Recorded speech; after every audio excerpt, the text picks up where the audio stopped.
Hope आप लोग अपने बीएससी फिजिक्स के मैग्नेटिज्म की पढ़ाई अच्छे से कर रहे होंगे।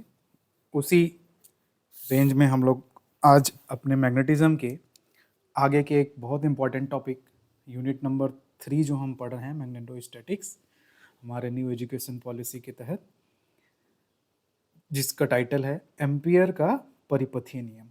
ठीक, इससे पहले तक के क्लासेस में हम लोगों ने मेनली बायो-सेवर्ट के लॉ और उसके एप्लीकेशंस के बारे में स्टडी किया है। आज हम पढ़ने वाले हैं हमारे एम्पियर के परिपथीय नियम को, कि ये नियम क्या कहता है और इसका क्या रिजल्ट आता है मैग्नेटिज्म के फील्ड में, फिजिक्स के फील्ड में, वो हम स्टडी करेंगे।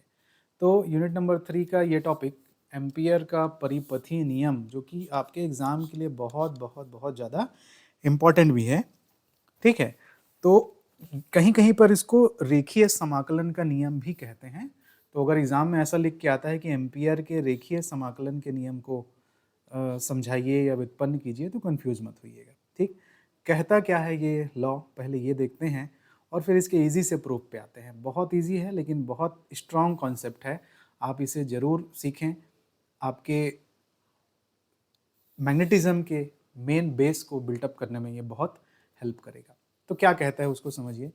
एम्पियर का नियम उत्पन्न चुंबकीय क्षेत्र B, जो चुंबकीय क्षेत्र उत्पन्न होता है B, तथा प्रवाहित विद्युत धारा, जो कॉइल में या जो भी हम सबस्टेंट लिए हुए हैं किसी भी आकृति का, उसमें प्रवाहित धारा के परिणात्मक संबंध के बारे में बताता है।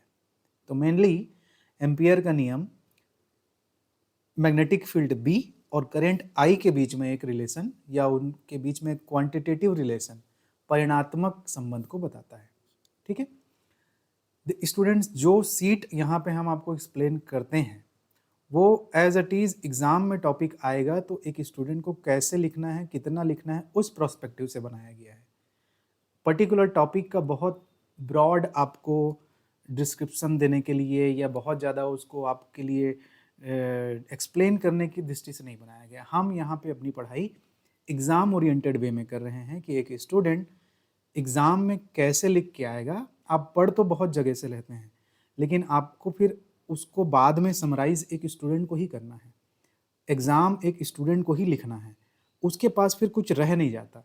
और फिजिक्स ऐसा सब्जेक्ट है कि यहाँ पे बहुत ज़्यादा हम ना तो एआई का यूज़ कर सकते हैं, ना बहुत ज़्यादा हम यहाँ पे आपके लिए बहुत ज़्यादा 3D एनिमेशन, ये सब वो सब चीज़ आप ना तो एग्ज़ाम में बना के आने वाले हो। जो मेन कंटेंट है कॉन्सेप्ट का, जितना शॉर्ट फॉर्म में हो और जितना अंडरस्टैंडेबल फॉर्म में हो, किसके लिए, एग्जामिनर के लिए, आपके नॉर्मल लैंग्वेज के अकॉर्डिंग सिंपल तरीके से, नीट एंड क्लीन, मिनिमम जितना डायग्राम लगता है उतना, और कितने क्वांटिटी आपको लिखना है, उस प्रोस्पेक्टिव से इस क्लास नोट्स को बनाया गया है। तो हमारा टारगेट, हम एग्ज़ाम ओरिएंटेड पढ़ाई कर रहे हैं, हमारा मेन टारगेट है एक स्टूडेंट अपने एग्ज़ाम में अच्छे मार्क्स पाए। आपको फिजिक्स का बहुत बड़ा एक्सपर्ट बनाने की कोशिश मेरी यहाँ पे फ़िलहाल नहीं है। अगर आप फिजिक्स में पीजी करेंगे आगे चल के, अपने ग्रेजुएशन के बाद अगर आप मास्टर डिग्री के लिए जाएंगे, तो वहाँ हम आप साथ में पढ़ेंगे कि हाँ अब आप थोड़े डीप फिजिक्स में किस तरह से इसको अंडरस्टैंड। लेकिन यहाँ आपका उद्देश्य, प्राथमिक उद्देश्य अपने ग्रेजुएशन को अच्छे मार्क्स और अच्छे रिफ्लेक्शन के साथ स्थापित करना है। तो ये हिंदी मीडियम का कंटेंट आपके लिए। ठीक है, चलिए अब ये नियम कहता क्या है उसे हम समझते हैं।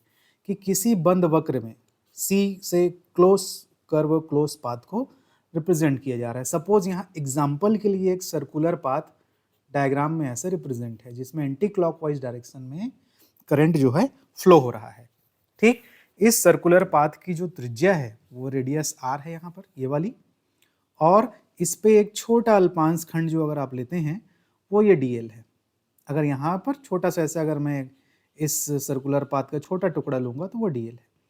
चुंबकीय क्षेत्र इस सर्कुलर पाथ के स्पर्श रेखा के अनुदिश इस तरह से कार्य कर रहा है, वो यहाँ पे दर्शाया गया। ठीक,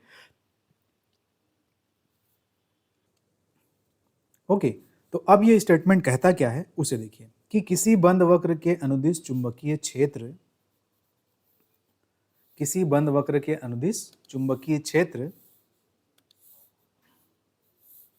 B का रेखीय समाकलन, लीनियर इंटीग्रेशन, उस वक्र C के अंदर निहित धाराओं के बीजीय योग या कंप्लीट सम का म्यू जीरो गुना होता है। मतलब मैथमेटिकल फॉर्म में मैग्नेटिक फील्ड B का यदि आप लाइन इंटीग्रल क्लोज लूप के अकॉर्डिंग, ये जो इंटीग्रेशन का साइन ऐसे जो गोले को लेके दिखाया जा रहा है वो क्लोज लूप के अकॉर्डिंग अगर आप मैग्नेटिक फील्ड का इंटीग्रेशन उस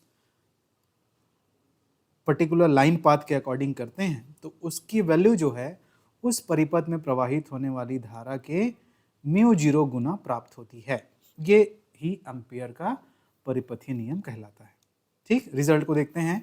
म्यू जीरो क्या है जी? वायु निर्वात की चुंबकनशीलता कि मीडियम जो है कितना मैग्नेटाइज हो सकता है उसकी प्रॉपर्टी को म्यू जीरो से रिप्रेजेंट करते हैं।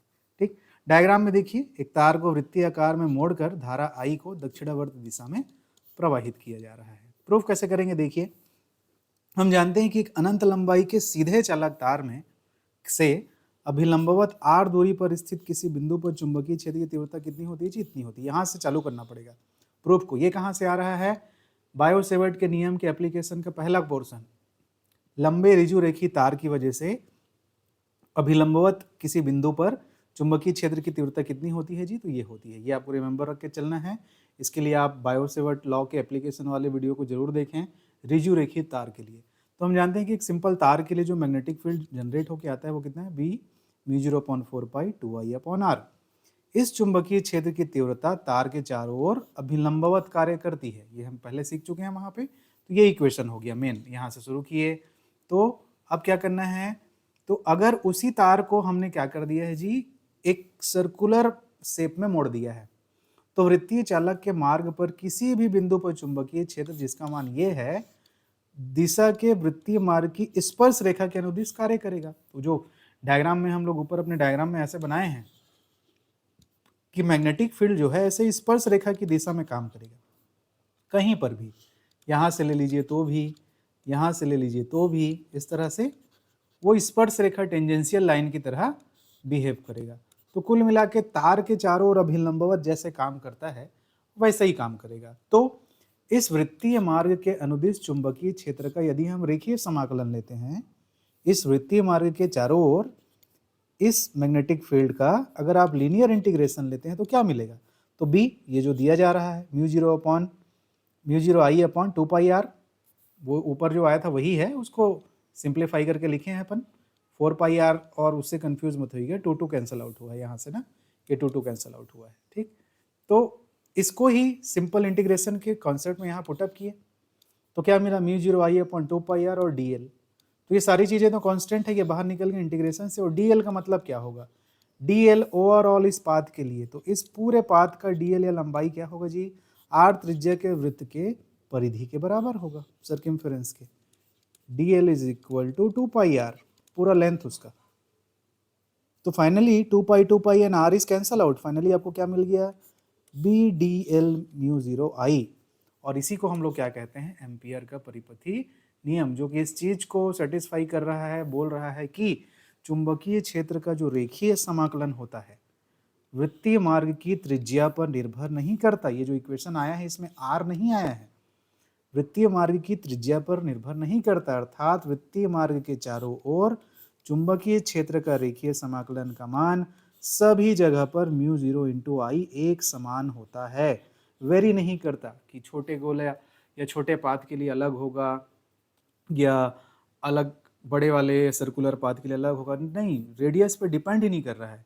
अगर सर्कुलर पाथ है और उसमें I करंट फ्लो हो रहा है और मैग्नेटिक फील्ड जनरेट हो रहा है तो सभी जगहों पर मैग्नेटिक फील्ड का मान धारा और उस माध्यम के विद्युत चुंबकनशीलता के मल्टीप्लिकेशन के बराबर होगा, म्यू जीरो इंटू I। तो इस इक्वेशन को कि बी डी एल, ठीक, mu zero I is equal to mu zero I को ही हम एम्पियर का परिपथीय नियम कहते हैं। ठीक, ये एकदम बहुत सिंपल सा प्रूफ है, स्टार्ट यहां से करना है।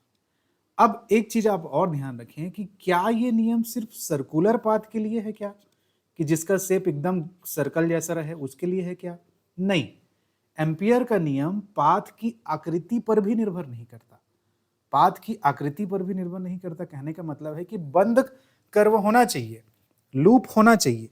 कर्व जो है आपका ऐसे भी हो सकता है, ऐसे ऐसे करके ऐसे ये भी हो सकता है, ठीक इस तरह से भी हो सकता है, लेकिन लूप बनना चाहिए। कहने का मतलब है कि क्लोज पाथ बनना चाहिए, लेकिन एकदम सर्कल जैसे ही होना चाहिए क्या, ऐसा जरूरी नहीं है।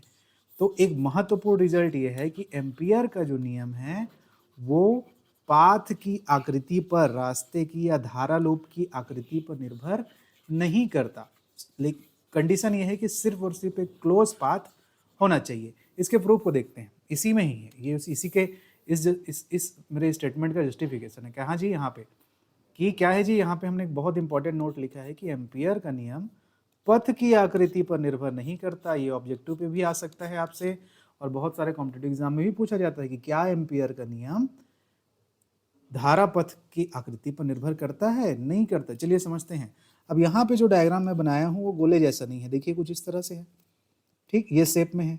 और अगर ये इस पाथ का रेडियस है, कि इमेजिनरी गॉसियन सरफेस का अगर ये रेडियस r है, और यहाँ पे छोटा सा खंड dl अगर आप लेते हैं, ठीक, या चाप की जो लंबाई है, और इसके केंद्र पर यदि ये छोटा कोण डी थीटा बनता है और मैग्नेटिक फील्ड का डायरेक्शन ये है, तो हम लोग जानते हैं जी कि जो केंद्र पे बनाया गया कोण होता है किसी भी पॉइंट से, उसका मान चाप की लंबाई बटे त्रिज्या के बराबर होता है। कि केंद्र पे बनाया गया कोण चाप की लंबाई बटे त्रिज्या के बराबर होता है। तो यहाँ हमारे केस में चाप की लंबाई कितनी है, dl, और त्रिज्या कितनी है जी, r है, ठीक। तो अगर अब इस कंप्लीट लूप के थ्रू मैग्नेटिक फील्ड का लाइन इंटीग्रल लोगे तो क्या मिलेगा, बी डी एल। तो बी तो वही है, एक लाइन तार के लिए जो मिलता है हमको, ये वाला पोर्शन, ये वाला। तो ये पुट कर दिए बी की जगह mu 0 I upon 2 pi R, और integration D L line integral में। तो चलिए वहां पे तो गोल था पूरा आपका पाथ, तो आपने सर्किमफेरेंस निकाल लिया, परिधि होती है करके। यहाँ पे तो ये वृत्ताकार नहीं है पाथ, तो कैसे निकालें। तो हम जानते हैं कि जो dl होगा ये r d थीटा के बराबर होगा यहाँ से, क्योंकि केंद्र पे बनाया गया कोण चाप की लंबाई बटे त्रिज्या है, तो dl बराबर r d थीटा। तो यहाँ आपने पुट कर दिया r d थीटा यहाँ पर, तो r म्यू 0 आई 2 पाई r, r कैंसल आउट, और d थीटा। तो किसी भी राउंड सरफेस इक्वेशन के लिए चाहे कोई भी शेप हो, लेकिन जब पूरा कंप्लीट एक राउंड आप एंगल बनाएंगे, पूरा कंप्लीट एक राउंड एंगल बनाएंगे, तो आपको 360 डिग्री ही मिलने वाला है। तो ये कितना मिलने वाला है, 360 डिग्री, जिसको हम क्या बोलेंगे जी, 2 pi, and 2 pi and this 2 pi is cancel out, again you get mu 0 and I. तो finally you have B D L या मैग्नेटिक फील्ड का line integral is equal to mu 0 I. तो जब शेप पाथ का दूसरा भी था, अलग भी था, तो भी हमको क्या मिलता है जी, म्यू 0 आई ही मिलता है। इसका मतलब है कि मैग्नेटिक फील्ड जो इंड्यूस होता है, जो इंट्रोड्यूस होता है किसी इस तरह के लूप वाले बंद क्लोज लूप में धारा प्रवाहित करने की वजह से, वो किसी टाइप के शेप से बाउंडेड नहीं है कि उसको पर्टिकुलर उसी शेप का होना चाहिए, ठीक। जनरली मोटर्स में जो वाइंडिंग करते हैं वो गोल गोल ही नहीं होता ना, एक राउंड आउट एक एंगल लेते हुए भी लपेटते जा, केवल आपको तार को लपेट के कुंडली बनाना है, मेन उद्देश्य ये है ना। तो ये एम्पियर का नियम हुआ, और ये इसका बहुत महत्वपूर्ण रिजल्ट है। ये पेपर में आने के लिए बहुत ज़्यादा प्रोबेबल है। एग्ज़ाम के आपके सिलेबस में एज इट इज़ लिखा है कि एम्पियर का सर्कुलर लॉ या परिपथीय नियम, और ये उसका बेसिक प्रूफ है दोनों ही टाइप के लिए। एक बेसिक प्रूफ राउंड हम लोग वृत्ताकार को लेके प्रूफ किए हैं जी, सिंपल परिधि के कॉन्सेप्ट से, और एक कोई भी साइज के पाथ को लेके। तो इतना जब आप लिख के आएंगे तो एग्जामिनर आपको पूरी तरीके से संतुष्ट होकर पूरे मार्क्स देगा अच्छे से। तो इतना आपको एग्जाम में लिख के आना है इस टॉपिक को। जो रफ मैं किया हूँ उस पर परेशान मत होइए, वो अपन निकाल देंगे। ये नोट्स आपको यूनिट के ख़त्म होने के तुरंत बाद व्हाट्सअप चैनल पे कंप्लीट पीडीएफ के फॉर्म में मिल जाएगा।